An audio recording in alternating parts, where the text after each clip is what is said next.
Chapter 6 of A Study in Scarlet by Sir Arthur Conan Doyle. Chapter 6. Tobias Gregson shows what he can do. The papers next day were full of the Brixton mystery, as they termed it. Each had a long account of the affair, and some had leaders upon it in addition. There was some information in them which was new to me. I still retain in my scrapbook numerous clippings and extracts bearing upon the case. Here is a condensation of a few of them. The Daily Telegraph remarked that in the history of crime there had seldom been a tragedy which presented stranger features. The German name of the victim, the absence of all other motive, and the sinister inscription on the wall all pointed to its perpetration by political refugees and revolutionists. The Socialists had many branches in America, and the deceased had, no doubt, infringed their unwritten laws and been tracked down by them. After alluding airily to the Wehmgericht, Aquatofana, Carbonari, the Marchioness de Brinvilliers, the Darwinian theory, the principles of Malthus, and the Ratcliffe highway murders, the article concluded by admonishing the government and advocating a closer watch over foreigners in England. The Standard commented upon the fact that lawless outrages of the sort usually occurred under a liberal administration. They arose from the unsettling of the minds of the masses and the consequent weakening of all authority. The deceased was an American gentleman who had been residing for some weeks in the metropolis. He had stayed at the boarding house of Madame Charpentier in Torquay Terrace, Camberwell. He was accompanied in his travels by his private secretary, Mr. Joseph Stangerson. The two bade adieu to their landlady upon Tuesday the 4th inst., and departed to Euston Station with the avowed intention of catching the Liverpool express. They were afterwards seen together upon the platform. Nothing more is known of them until Mr. Drever's body was, as recorded, discovered in an empty house in the Brixton Road, many miles from Euston. How he came there, or how he met his fate, are questions which are still involved in mystery. Nothing is known of the whereabouts of Stangerson. We are glad to learn that Mr. Lestrade and Mr. Gregson of Scotland Yard are both engaged upon the case, and it is confidentially anticipated that these well-known officers will speedily throw light upon the matter. The Daily News observed that there was no doubt as to the crime being a political one. The despotism and hatred of liberalism which animated the continental governments had had the effect of driving to our shores a number of men who might have made excellent citizens were they not soured by the recollection of all that they had undergone. Among these men there was a stringent code of honour, any infringement of which was punished by death. Every effort should be made to find the secretary, Stangerson, and to ascertain some particulars of the habits of the deceased. A great step had been gained by the discovery of the address of the house at which he had boarded, a result which was entirely due to the acuteness and energy of Mr. Gregson of Scotland Yard. Sherlock Holmes and I read these notices over together at breakfast, and they appeared to afford him considerable amusement. I told you that whatever happened, Lestrade and Gregson would be sure to score. That depends on how it turns out. Oh, bless you, it doesn't matter in the least. If the man is caught, it will be on account of their exertions. If he escapes, it will be in spite of their exertions. It's heads I win and tails you lose. Whatever they do, they will have followers. Un sot trouve toujours un plus sot qui l'admire. What on earth is this? I cried, for at this moment there came the pattering of many steps in the hall and on the stairs, accompanied by audible expressions of disgust upon the part of our landlady. "It's the Baker Street division of the detective police force," said my companion gravely, and as he spoke there rushed into the room half a dozen of the dirtiest and most ragged street Arabs that ever I clapped eyes on. "Attention!" cried Holmes in a sharp tone, and the 6 dirty little scoundrels stood in a line like so many disreputable statuettes. "In future you shall send up Wiggins alone to report, and the rest of you must wait in the street. Have you found it, Wiggins?" "No, sir, we hain't," said one of the youths. "I hardly expected you would. You must keep on until you do. Here are your wages." He handed each of them a shilling. "Now, off you go, and come back with a better report next time." He waved his hand, and they scampered away downstairs like so many rats, and we heard their shrill voices next moment in the street. "There's more work to be got out of one of those little beggars than out of a dozen of the force," Holmes remarked. "The mere sight of an official-looking person seals men's lips. These youngsters, however, go everywhere and hear everything. They are as sharp as needles, too. All they want is organisation." "Is it on this Brixton case that you're employing them?" I asked. "Yes. There is a point which I wish to ascertain. It is merely a matter of time. Hullo! We're going to hear some news now with a vengeance. Here is Gregson coming down the road with beatitude written upon every feature of his face. Bound for us, I know. Yes, he is stopping. There he is." There was a violent peal at the bell, and in a few seconds the fair-haired detective came up the stairs 3 steps at a time and burst into our sitting-room. "My dear fellow," he cried, wringing Holmes' unresponsive hand, "congratulate me. I have made the whole thing as clear as day." A shade of anxiety seemed to me to cross my companion's expressive face. "Do you mean that you are on the right track?" he asked. "The right track? Why, sir, we have the man under lock and key." "And his name is?" "Arthur Charpentier, Sub-Lieutenant in Her Majesty's Navy," cried Gregson pompously, rubbing his fat hands and inflating his chest. Sherlock Holmes gave a sigh of relief and relaxed into a smile. "Take a seat and try one of these cigars," he said. "We are anxious to know how you managed it. Will you have some whisky and water?" "I don't mind if I do," the detective answered. "The tremendous exertions which I have gone through during the last day or two have worn me out. Not so much bodily exertion, you understand, as the strain upon the mind. You will appreciate that, Mr. Sherlock Holmes, for we are both brain workers." "You do me too much honour," said Holmes gravely. "Let us hear how you arrived at this most gratifying result." The detective seated himself in the armchair and puffed complacently at his cigar. Then suddenly he slapped his thigh in a paroxysm of amusement. "The fun of it is," he cried, that fool Lestrade, who thinks himself so smart, has gone off upon the wrong track altogether. He's after the Secretary Stangerson, who had no more to do with the crime than the babe unborn. I have no doubt that he has caught him by this time." The idea tickled Gregson so much that he laughed until he choked. "And how did you get your clue?"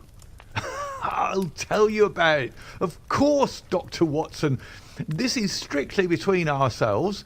The first difficulty which we had to contend with was the finding of this American's antecedents. Some people would have waited until their advertisements were answered, or until parties came forward and volunteered information. That is not Tobias Gregson's way of going to work. You remember the hat beside the dead man?" "Yes," said Holmes. "By John Underwood and Sons, 129 Camberwell Road." Gregson looked quite crestfallen. "I had no idea that you noticed that," he said. "Have you been there?" "No." "Ha!" cried Gregson in a relieved voice. "You should never neglect a chance, however small it may seem." "To a great mind, nothing is little," remarked Holmes sententiously. "Well, I went to Underwood and asked him if he had sold a hat of that size and description. He looked over his books and came on it at once. He had sent the hat to a Mr. Drebber, residing at Charpentier's boarding establishment, Torquay Terrace. Thus I got at his address." "Smart, very smart," murmured Sherlock Holmes. "I next called upon Madame Charpentier," continued the detective. "I found her very pale and distressed. Her daughter was in the room. An uncommonly fine girl she is, too. She was looking red about the eyes, and her lips trembled as I spoke to her. That didn't escape my notice. I began to smell a rat. You know the feeling, Mr. Sherlock Holmes, when you come upon the right scent, a kind of thrill in your nerves. Have you heard of the mysterious death of your late boarder, Mr. Enoch J. Drebber of Cleveland?" I asked. The mother nodded. She didn't seem able to get out a word. The daughter burst into tears. I felt more than ever that these people knew something of the matter. "At what o'clock did Dr. Drebber leave your house for the train?" I asked. "At 8 o'clock, she said, gulping in her throat to keep down her agitation. "His secretary, Mr. Stangerson, said that there were 2 trains, one at 9:15 and one at 11. He was to catch the first." "And was that the last which you saw of him?" A terrible change came over the woman's face as I asked the question. Her features turned perfectly livid. It was some seconds before she could get out the single word, "Yes," and when it did come it was in a husky, unnatural tone.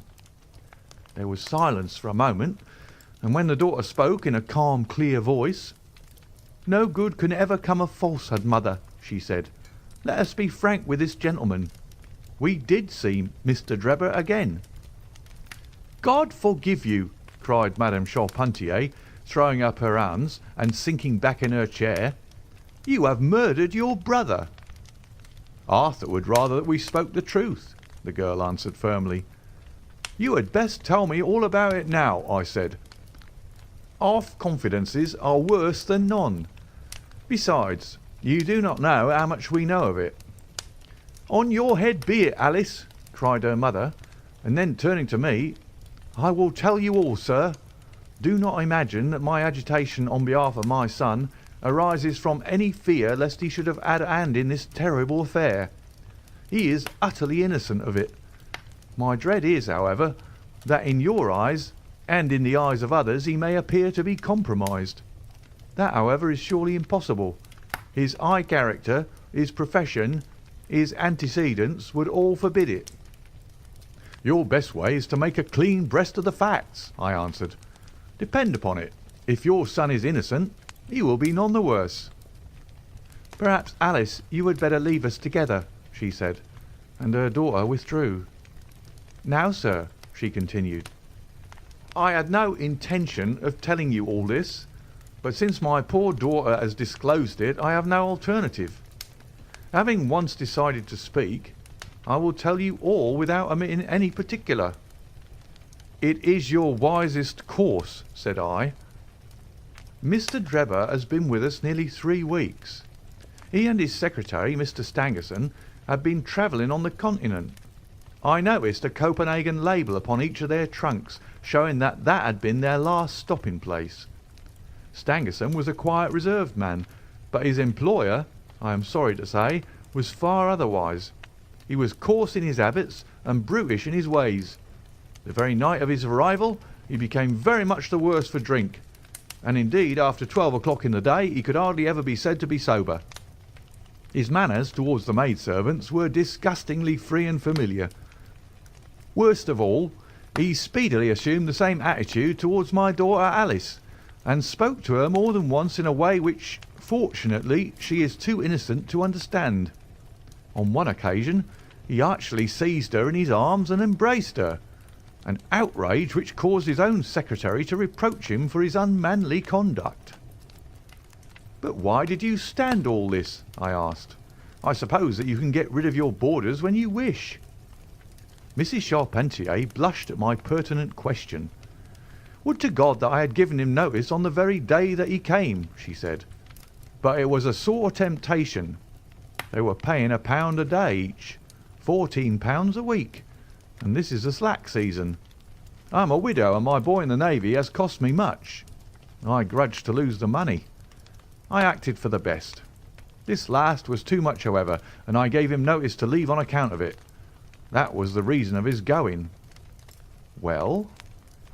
"My heart grew light when I saw him drive away.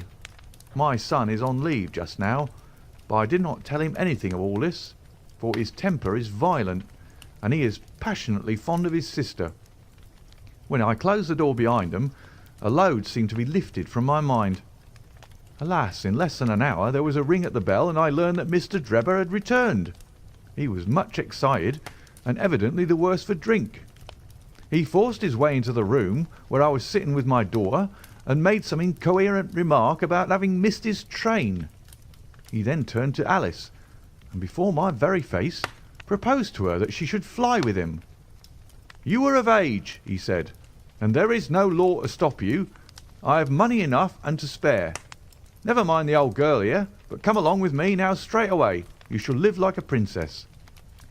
Poor Alice was so frightened that she shrunk away from him, but he caught her by the wrist and endeavoured to draw her towards the door. I screamed, and at that moment my son Arthur came into the room. What happened then I do not know. I heard oaths and the confused sounds of a scuffle. I was too terrified to raise my head. When I did look up, I saw Arthur standing in the doorway laughing with a stick in his hand. 'I don't think that fine fellow will trouble us again,' he said. 'I'll just go after him and see what he does with himself.' With those words he took his hat and started off down the street. The next morning we heard of Mr. Drebber's mysterious death." This statement came from Mrs. Charpentier's lips with many gasps and pauses. At times she spoke so low that I could hardly catch the words. I made shorthand notes of all that she said, however, so that there should be no possibility of a mistake. "It's quite exciting," said Sherlock Holmes with a yawn. "What happened next?" "When Mrs. Charpentier paused," the detective continued, "I saw that the whole case hung upon one point. Fixing her with my eye in a way which I always found effective with women, I asked her at what hour her son returned. 'I do not know,' she answered. 'Not know?' 'No. He has a latch key and he let himself in.' 'After you went to bed?' 'Yes.' 'When did you go to bed?' 'About 11. So your son was gone at least 2 hours?' 'Yes.' 'Possibly 4 or 5? "'Yes.' 'What was he doing during that time?' 'I do not know,' she answered, turning white to her very lips. Of course, after that there was nothing more to be done. I found out where Lieutenant Charpentier was, took 2 officers with me and arrested him. When I touched him on the shoulder and warned him to come quietly with us, he answered us as bold as brass. 'I suppose you're arresting me for being concerned in the death of that scoundrel Drebber,' he said. We had said nothing to him about it, so that his alluding to it had a most suspicious aspect." "Very," said Holmes. "He still carried the heavy stick which the mother prescribed as having with him when he followed Drebber. It was a stout oak cudgel." "What is your theory, then?" "Well, my theory is that he followed Drebber as far as the Brixton Road, when there a fresh altercation arose between them, in the course of which Drebber received a blow from the stick in the pit of the stomach, perhaps which killed him without leaving any mark. The night was so wet that no one was about, so Charpentier dragged the body of his victim into the empty house. As to the candle and the blood, and the writing on the wall and the ring, they may all be so many tricks to throw the police onto the wrong scent." "Well done," said Holmes in an encouraging voice. "Really, Gregson, you are getting along. We shall make something of you yet." "I flatter myself that I have managed it rather neatly," the detective answered proudly. "The young man volunteered a statement in which he said that after following Drebber some time, the latter perceived him and took a cab in order to get away from him. On his way home he met an old shipmate and took a long walk with him. On being asked where this old shipmate lived, he was unable to give any satisfactory reply. I think the old case fits together uncommonly well. What amuses me is to think of Lestrade, who started off on the wrong scent. I'm afraid he won't make much of why. By Jove, he's the very man himself." It was indeed Lestrade who had ascended the stairs while we were talking, and who now entered the room. The assurance and jauntiness which generally marked his demeanour and dress were, however, wanting. His face was disturbed and troubled, while his clothes were disarranged and untidy. He had evidently come with the intention of consulting with Sherlock Holmes, for on perceiving his colleague he appeared to be embarrassed and put out. He stood in the centre of the room, fumbling nervously with his hat, and uncertain what to do. "This is a most extraordinary case," he said at last. "A most incomprehensible affair." "Ah, you find it so, Mr. Lestrade," cried Gregson triumphantly. "I thought you would come to that conclusion. Have you managed to find the secretary, Mr. Joseph Stangerson?" "The secretary, Mr. Joseph Stangerson," said Lestrade gravely, "was murdered at Halliday's private hotel about 6 o'clock this morning." End of chapter 6.